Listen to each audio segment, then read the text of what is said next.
I was offered 5 grand for a video, but this was when I was like 19. I was like, double it, and I'll walk outside and I'll give it to a homeless person. And they're like, no, you won't. And I was like, double it. And I was like pacing around my neighborhood for 3 hours convincing this guy, like on the phone, just double the money. I promise the video will go viral and I'll give it to homeless person. I was like, $10,000 just looks better in a title. It'll get more views. I promise your app will do better. A lot of times people, oh boy, it's like they think their videos are better than they are, honestly.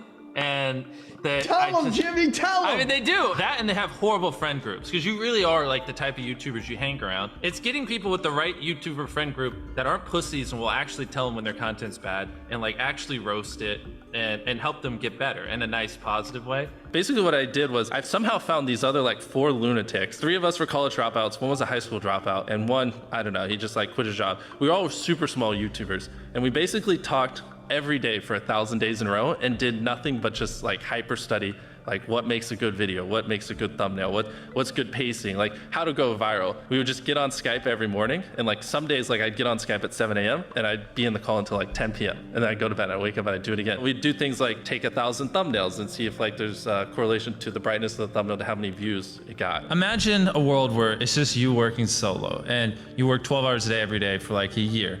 And you're just grinding, you make a mistake, you learn from it, you grind, you make a mistake, you learn from it, and you do that for like a year. And then imagine a different world where you have 4 friends who are also equally grinding in something similar. Friend number 1 makes a mistake on Friday, he teaches the other 4 people. Friend number 2 makes a mistake the next week, teaches everyone. And then like you're all learning from each other's mistakes. You're all constantly studying 24/7 and downloading each other. Like after a year, you're like 2 years ahead of the guy who was just solo. Do you frequently go that far out of your way to capture the thumbnail? Yeah, I mean, of course, everyone should. If people don't click, they don't watch. So you want to give them something to click. Something a lot of people forget is like unsuggested on phones, thumbnails are really fucking small. So like people are editing thumbnails full blown on their computer. And when you shrink it down, you can't see. We try to all around be above the rest. Anyone can clickbait, but do you actually like deliver on it? We say we put 100 million Orbeez in the backyard, we put 100 million Orbeez in the backyard. Your title and thumbnail set expectations. Like what you're saying is like, I like bananas. And what you need is, bananas are the best goddamn food on the planet. Like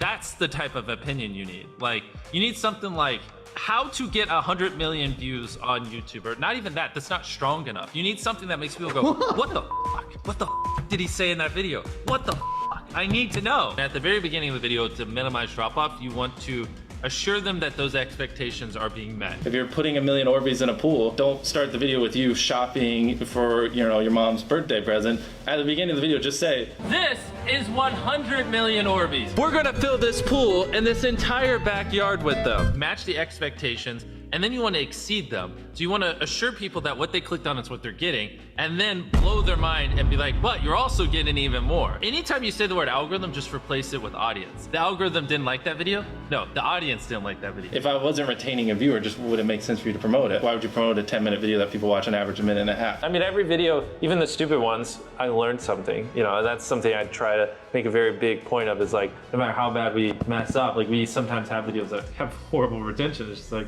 as long as you learn from it, it's not the end of the world. Every YouTuber says it. It's like, no one will ever be able to replicate my style. I gotta edit it. But newsflash, someone can. It's actually not as difficult as you think. It was good that I got a really strong foundation on how YouTube works and how the style of videos I wanted and everything before I scaled up a team, if that makes any sense. I just want to make sure that's clear, because I've seen people try to build the team without foundation and knowing how to do well. I know that if we film this video, it will do well, just because I've spent a decade of my life hyper obsessing over YouTube and I have a good pulse on it. But if you didn't have that, then you wouldn't know. Like, you wouldn't be able to spend $4 million on a Squid Game, because you might lose $2 million and then you can't pay your people. But of course, yeah, if I didn't have these people, I couldn't do half the stuff I do. For the last like 8 or 9 years, like every dollar I've made, I just spent it the next month on content. And I just did that every single month, and it just kept getting bigger and bigger, and here we are. Since I was 13, there probably hasn't been a single hour that's gone by that I've been awake where I haven't thought about YouTube. Like, I'm just focused on making the best videos possible, period. I don't care about making money.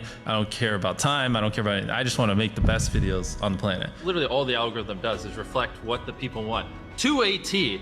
And if you deny that, you just make terrible videos and are trying to find a scapegoat. We do our videos in other languages as well. If you Google it, it's like only whatever, less than 10% of the world speaks English. So 90% of the world can't even enjoy your content. And when I realized that, I was like, wait a minute, 90% of the world can't even watch this stuff. Like, we just started doing this like 6 months ago, and it's crazy like how viral some of these videos are going. 51 million. In Spanish, the guy who does my dubs is the same guy who dubbed Spider-Man. We managed to convince him. So a lot of those comments are like, why does he sound like Spider-Man, or is MrBeast Spider-Man? To me, what's important is click-through rate, getting people to click on your video, and then average view duration, average view percentage, or just relative retention, and having them watch it. A lot of creators think click-through rate is just like the title and thumbnail and did they click it, but a lot of it too is, did they enjoy your last video? Because if someone watches a video of yours and they loved it, you can bet the next time you're recommended, their chance of clicking is a lot higher. Sometimes we're filming for 3 or 4 days, like 10 hours a day,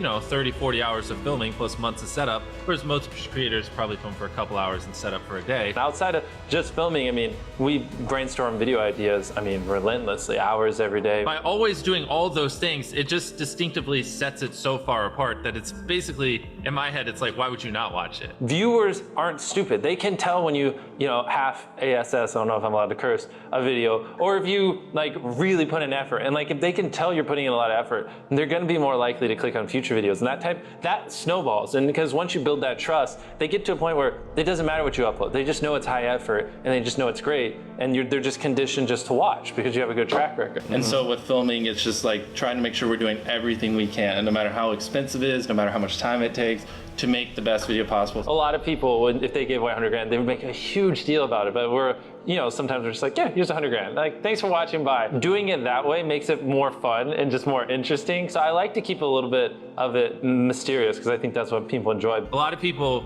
aren't willing to put in 10 hours days because they don't like what they're doing. So it's finding what they enjoy, because it is like a long grind. You're doing the for years, not months. So if you don't enjoy it, then you're gonna burn out. I just had the blessing of finding what I loved at a young age. So because to get to this level, it takes, a decade. Most people don't find what they love till their young 20s, so they'd be where I'm at in their 30s. Yeah. I just lucked out and found it when I was really young. Living your life chasing a nicer car and a bigger and bigger box to live in is kind of like a dumb way to go about life. I actually, funny enough, I lived in a super below average home, and I kind of learned why famous people don't live in below average homes, because someone broke in, stole everything I owned. So I had to get a little nicer house for security reasons. But before I was robbed, my place is a little duplex, $700 a month. You get a roommate, it's $360 split. People think just because you go for views means you can't have fun, but you can pull views and you can have fun, which is what we purposely try to do. If you're not doing something that's just inherently fun to you, you're just quit. Just give up. You gotta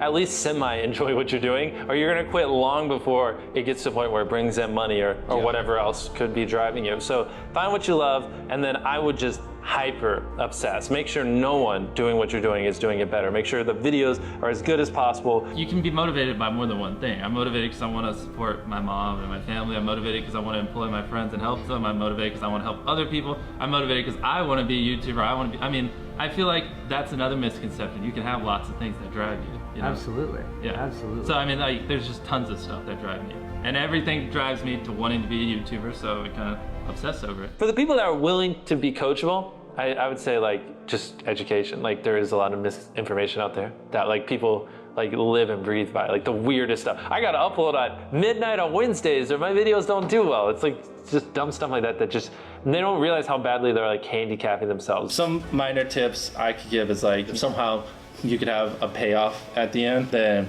more people are gonna watch to the end just to see what happened. Whichever one of these 456 people survives the longest wins 456 grand. Cut out all dull moments, try not to over-explain things. If a camera just sits on me and I'm just talking for 20 seconds, it doesn't hold retention as well as, maybe me talking and other footage popping up. It's much easier to get 5 million views on one video than 50,000 views on 100 videos. It takes way less effort to get 5 million views on one video. Back then, which I think small YouTubers should do, is I would reply to every single comment. And so I think a few people caught on that I would always reply. And so some people would just be like, I wonder how long it'll take for him to reply. So that was a lot of my comments when I was smaller, but at least it kept him coming back. And your analytics, and most of you probably know this, audience retention. You can see where people click off. Just literally go through your last 50 videos, write down where everyone clicked off, and then just don't do those things again.